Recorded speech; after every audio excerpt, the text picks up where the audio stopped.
క్రిమికీటక పశుపక్షాదులు మానవులందరూ కూడా అభివృద్ధి అయ్యారు. ఒక మానవుడే గొప్ప జన్మ. మానవుడు ధ్యానం చేస్తే దేవుడిగా మారుతాడు.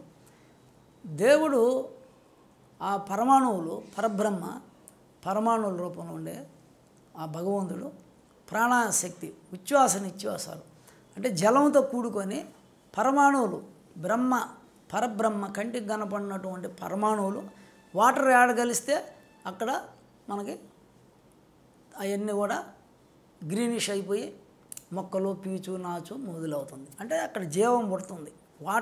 వాటర్ కాడనే భూమి జలం కలిసిన వాటర్ సూర్యకిరణాలు కూడా ఉండాలి అభివృద్ధి అవ్వాలని. అయితే ఇక్కడ చెట్టుకి మనసు ఉంది.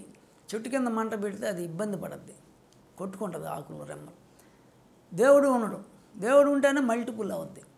దాంట్లో ఉండే మిశ్రమ బిందువుల వల్ల మల్టిపుల్ అవుతుంది. అట్లా ఈ శరీరం ప్రతి జీవరాశి గర్భంలోకి స్త్రీ పురుషుల శివపార్వతులు జీవకణాలుగా మారి స్త్రీ పురుషుల రూపంలో గర్భంలో పోయి మల్టిపుల్ అయింది. అయితే ఈ శ్వాస వల్ల జీవుడుగా ఉన్నాడు. ఇది 2.5 గంట 2.5 గంట చంద్రస్వరం సూర్యస్వరం 2.5 మారినందువల్ల జీవుడు. ఇది జీవుడు, ఇది దేవుడు. చంద్రస్వరం జీవుడు, సూర్యస్వరం దేవుడు.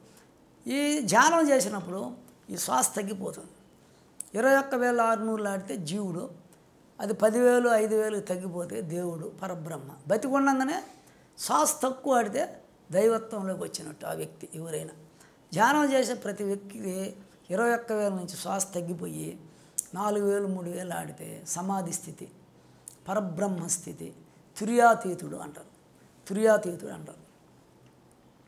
అందువల్ల ఆ ధ్యానం చేస్తే జీవుడు దేవుడు అవుతున్నాడు బతికొండంగానే.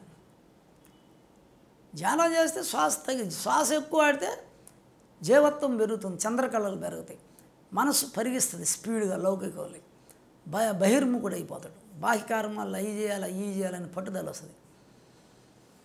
ఎప్పుడైతే ధ్యానం చేసావో శ్వాస కిందకు దిగకపోతే 5 చక్రాలలో ఉండేదే ప్రకృతి పంచిపోతాడు. ఇక్కడికే శ్వాస ఆడద్ది పైకి. శ్వాస ధ్యానంలో పైకి ఆడినప్పుడు పరబ్రహ్మ అయిపోతాడు. అందుకని దేవుడు శ్వాస వలన జీవుడయ్యాడు.